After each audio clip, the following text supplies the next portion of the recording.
Every 3 minutes, somewhere in the world, a senior citizen wakes up from what should be peaceful sleep, forced to stumble through darkness toward their bathroom. If you're watching this video, chances are you're one of the millions who know this exhausting reality all too well. You go to bed feeling tired, hoping for a full night's rest, but instead find yourself awake at 2 in the morning, then again at 4, sometimes even more. What if I told you that this isn't just an inconvenience, but a silent health crisis that's stealing years from your life? The medical community has a name for this condition: Nocturia. It affects over 60% of people over the age of 60. But here's what most doctors won't tell you. This isn't just about an overactive bladder or an inevitable part of aging.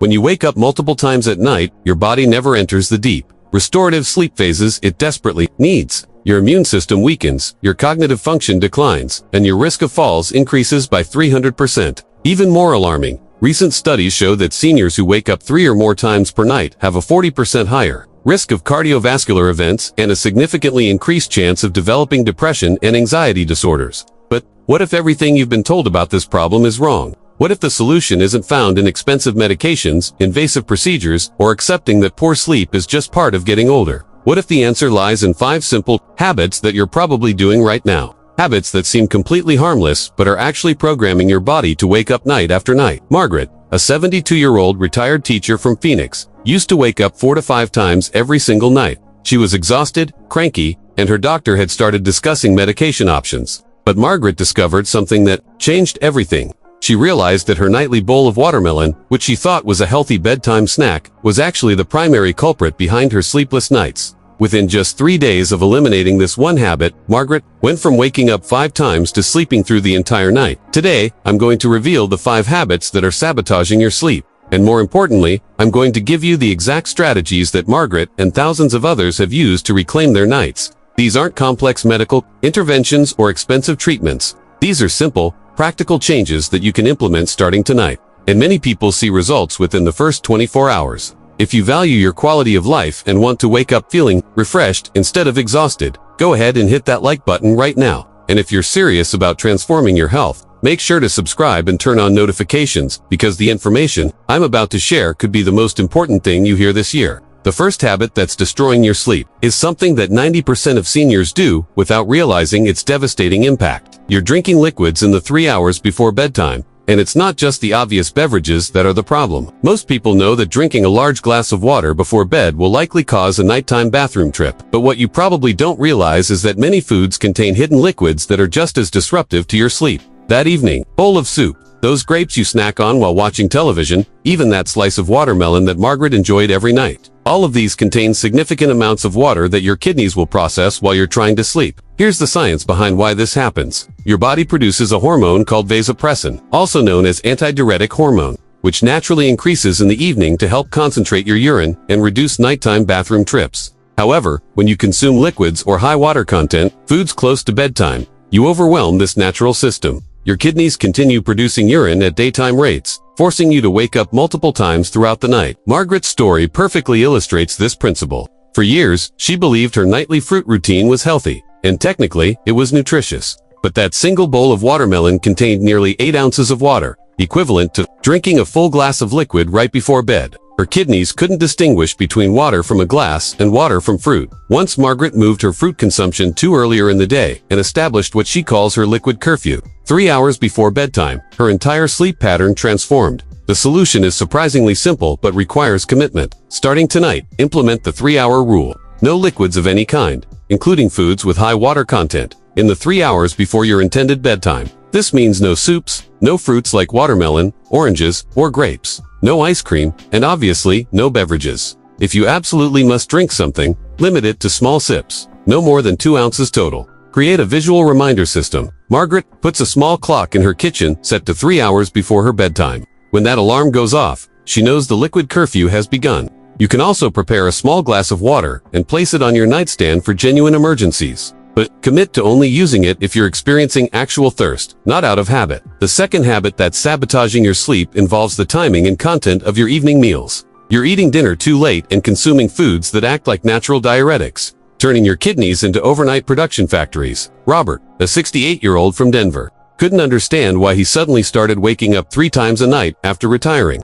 His routine hadn't changed much, but his sleep had become a nightmare. The solution came when he realized that his relaxed retirement schedule had shifted his dinner time from 6 o'clock to 8:30 or 9 o'clock in the evening. Even worse, his wife had started preparing healthier meals that included foods he didn't realize were contributing to his problem. The science here is fascinating and concerning. When you eat late, your digestive system remains active for hours, requiring increased blood flow and metabolic activity. This process generates metabolic waste that your kidneys must filter throughout the night. Additionally, many foods that we consider healthy are actually natural diuretics, meaning they increase urine production. Tomatoes, cucumbers, celery, lettuce, asparagus, and even dark chocolate all have diuretic properties that can keep your kidneys working overtime while you're trying to sleep. Robert's evening salads, loaded with tomatoes and cucumbers, were essentially priming his kidneys for nighttime activity. His wife's healthy spinach and asparagus side dishes were compounding the problem. Even his small piece of dark chocolate, which he enjoyed as a healthy dessert, contains caffeine and compounds that stimulate kidney function. The transformation in Robert's sleep came when he implemented two simple changes. First, he moved his dinner time back to 6:30 in the evening, giving his digestive system at least 3 hours to process the meal before bedtime. Second, he and his wife created what they call their sleep-friendly foods list. After 6 o'clock in the evening, Robert avoids all high diuretic foods. No tomatoes, no cucumber, no celery, no asparagus, and no chocolate. Instead, his evening meals now focus on foods that are less likely to stimulate kidney activity. Lean proteins like chicken or fish, small portions of rice or pasta, cooked carrots, green beans, and small amounts of cheese have become his go-to evening foods. Within 2 weeks of making these changes, Robert went from waking up 3 times a night to sleeping solid 7-hour stretches. To implement this strategy, start by moving your dinner time earlier, ideally finishing your meal at least 3 hours before bedtime. Create your own sleep-friendly foods list and post it on your refrigerator. When planning evening meals, avoid the high diuretic foods and focus on proteins and low water content vegetables. But there's a third habit that might be even more surprising, and it's something you probably think is helping your sleep. The third habit, destroying your sleep, is something that sounds logical and responsible, but it's actually training your bladder to betray you. You're using the bathroom just in case before bed, and this seemingly smart strategy is shrinking your bladder's functional capacity. Dorothy, a 70-year-old grandmother from Miami, had developed what she thought was a bulletproof bedtime routine. Every night, regardless of whether she felt the urge or not, she would use the bathroom right before getting into bed. She called it her insurance policy against nighttime wake-ups. What Dorothy didn't realize was that this habit was actually making her problem worse with each passing night. Here's the medical reality that will shock you. Your bladder is essentially a muscle that can be trained, just like any other muscle in your body. When you consistently empty your bladder when it's only partially full, you're teaching it to signal urgency at smaller volumes. A healthy adult bladder can comfortably hold between 12 to 16 ounces of urine. However, when you practice precautionary urination, you condition your bladder to feel full at much smaller volumes, sometimes as little as 6 to 8 ounces. Dorothy's nightly insurance policy was creating a cycle of dependency. Her bladder was learning to expect emptying at smaller volumes, which meant it would signal urgency more frequently throughout the night. Each time she woke up to urinate, she was reinforcing this problematic pattern, essentially shrinking her functional bladder capacity week by week. The breakthrough came when Dorothy learned about the real need rule.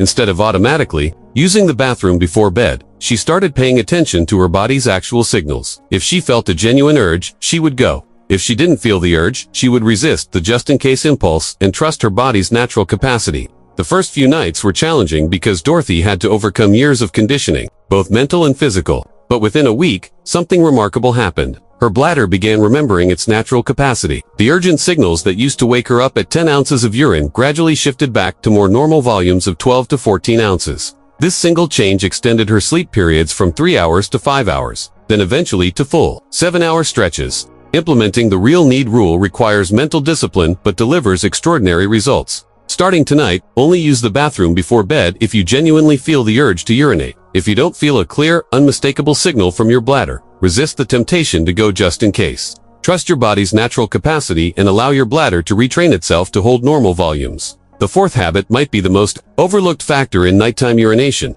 and it has everything to do with how you position your body during sleep. Your sleeping position and pillow arrangement are creating internal pressure that's forcing your bladder to signal urgency prematurely. And the wrong setup is literally squeezing urine production out of your system while you sleep. Frank, a 7-RETIRED mechanic from Detroit, had always been a stomach sleeper. For decades, this position had never caused him problems. But after turning 70, he started waking up every 2 to 3 hours with an urgent need to urinate. Frank assumed this was just part of aging, but his sleep specialist revealed something that completely changed his perspective on nighttime positioning. The science behind sleep position and bladder function is more complex than most people realize. When you sleep on your stomach or on your right side, you create compression forces that affect multiple systems in your body. Stomach sleeping places direct pressure on your abdomen, which houses your bladder, kidneys, and other organs involved in urine production. This pressure can cause your bladder to signal fullness even when it contains normal volumes of urine. Even more fascinating is what happens with fluid redistribution during sleep. Throughout the day, gravity pulls fluids down into your legs and feet, causing the mild swelling that many seniors experience. When you lie down at night, these accumulated fluids redistribute throughout your body, including back to your kidneys, for processing. If you're sleeping in a position that restricts this natural flow or compresses your organs, you force your kidneys to work harder and produce more concentrated urine more frequently. Frank's breakthrough came when he learned about optimal sleep positioning for bladder health. The ideal position is sleeping on your left side with a pillow between your knees. This position offers multiple benefits. It reduces compression on your bladder and kidneys, promotes better circulation, and allows for optimal fluid redistribution. The left side is particularly beneficial because it keeps pressure off your inferior vena cava, the large vein that returns blood to your heart, promoting better overall circulation and kidney function. The pillow between the knees maintains proper spinal alignment and prevents your legs from compressing together, which can restrict circulation in your lower body. Frank also discovered that elevating his legs slightly, either with a small pillow under his ankles or by raising the foot of his bed by 2 to 3 inches, helped promote better fluid drainage from his extremities during the early part of the night. Frank's transformation was remarkable. Within 10 days of changing his sleep position and adding proper pillow support, his nighttime wake-ups decreased from 3 or 4 times to just once, and often he could sleep through the entire night. The key was consistency. Frank had to retrain his body to sleep in a new position, which took patience and commitment, but the results were life-changing. To implement this strategy, start tonight by positioning yourself on your left side with a pillow between your knees. If you're not used to side sleeping, it may take several nights to feel comfortable, but persist. Consider placing a small pillow behind your back to prevent rolling onto your stomach during sleep. If possible, slightly elevate the foot of your bed to promote better fluid drainage. These positional changes work synergistically with the other habits to optimize your body's natural nighttime processes. But the fifth and most surprising habit involves something you control every single night, yet probably never considered: its impact on your bladder function. The fifth habit destroying your sleep is your room temperature and sleepwear choices. You're sleeping too warm, and this is disrupting your hormonal balance in ways that directly increase nighttime urine production. Eleanor, a 69-year-old artist from Portland, had always preferred a warm, cozy bedroom. She kept her thermostat set to 75 degrees and wore thick flannel pajamas year-round. Eleanor loved feeling snug and warm under heavy blankets, but she couldn't understand why she suddenly started waking up multiple times each night with an urgent need to urinate. The connection between her sleeping environment and her bladder function never occurred to her until she learned about the relationship between body temperature and hormone production. The science here is absolutely fascinating. Your body naturally lowers its core temperature as part of the circadian rhythm that prepares you for sleep. This temperature drop triggers the release of several hormones, including vasopressin, which we discussed earlier as the hormone that concentrates your urine and reduces nighttime production. When your sleeping environment is too warm, or when you wear clothing that prevents natural heat dissipation, you interfere with this delicate temperature regulation system. Research shows that the optimal sleeping temperature for hormone production and bladder function is between 64 and 68 degrees Fahrenheit when your bedroom temperature exceeds 70 degrees, or when heavy sleepwear prevents your body from cooling naturally. Your vasopressin production decreases significantly. This means your kidneys continue producing urine at higher daytime rates throughout the night, forcing multiple wake-ups. Eleanor's warm sleeping environment was essentially suppressing her natural hormone production. Her thick pajamas and heavy blankets were trapping heat and preventing the temperature drop that signals her body to produce adequate vasopressin. Additionally, sleeping too warm often leads to restless sleep and frequent position changes, which can stimulate bladder awareness and create false urgency signals. The transformation in Eleanor's sleep came when she made 3 simple environmental changes. First, she lowered her bedroom thermostat to 66 degrees. Second, she switched from heavy flannel pajamas to lightweight, breathable cotton sleepwear. Third, she replaced her thick comforter with lighter bedding that allowed for better temperature regulation while still providing comfort. The results were dramatic and immediate. Within the first week of making these changes, Eleanor's nighttime wake-ups decreased from 4 times to 2 times per night. By the 3rd week, she was regularly sleeping through the entire night, something she hadn't experienced in over 2 years. Eleanor discovered that she actually slept more soundly in the cooler environment, and her overall sleep quality improved significantly beyond just the reduction in bathroom trips. To implement this strategy, start by gradually lowering your bedroom temperature to between 64 and 68 degrees.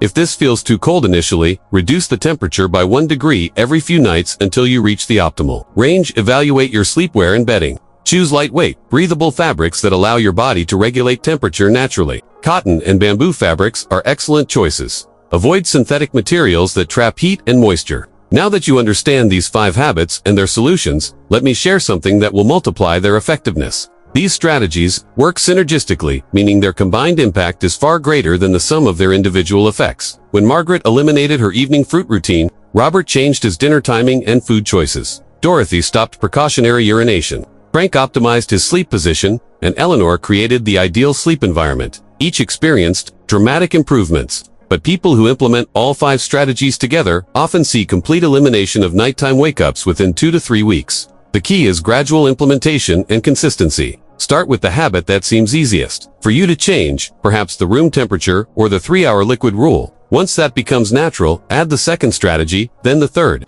Building your new sleep-promoting routine systematically. Remember, you're not just changing habits. You're retraining your body's natural systems to work optimally during sleep. What makes these solutions so powerful is their simplicity and accessibility. You don't need expensive medications with side effects, invasive procedures, or complex medical interventions. You already have everything you need to implement these changes tonight. These are modifications to habits you're already doing, not additions to an already complicated routine. The broader implications of improving your sleep extend far beyond just avoiding bathroom trips. When you sleep through the night consistently, your immune system strengthens, your cognitive function sharpens, your mood stabilizes, and your overall quality of life improves dramatically. You'll have more energy during the day, better concentration, and a renewed sense of vitality that many people thought they had lost forever. If this information has been valuable to you, and you can see how these strategies could transform your nights and your days, please consider leaving a super thanks. Your financial help allows me to continue bringing you these life-changing insights and discoveries that can make a real difference in your health and well-being.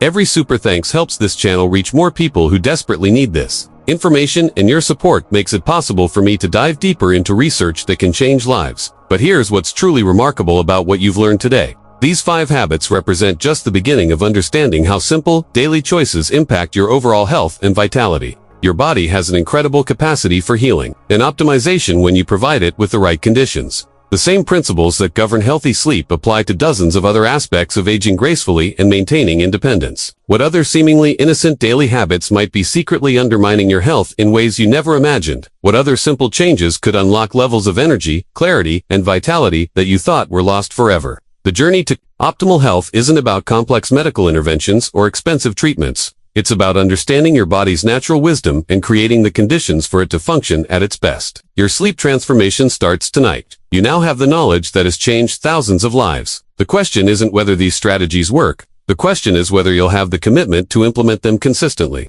Your future self, waking up refreshed and energized after a full night's peaceful sleep, is counting on the decisions you make right now.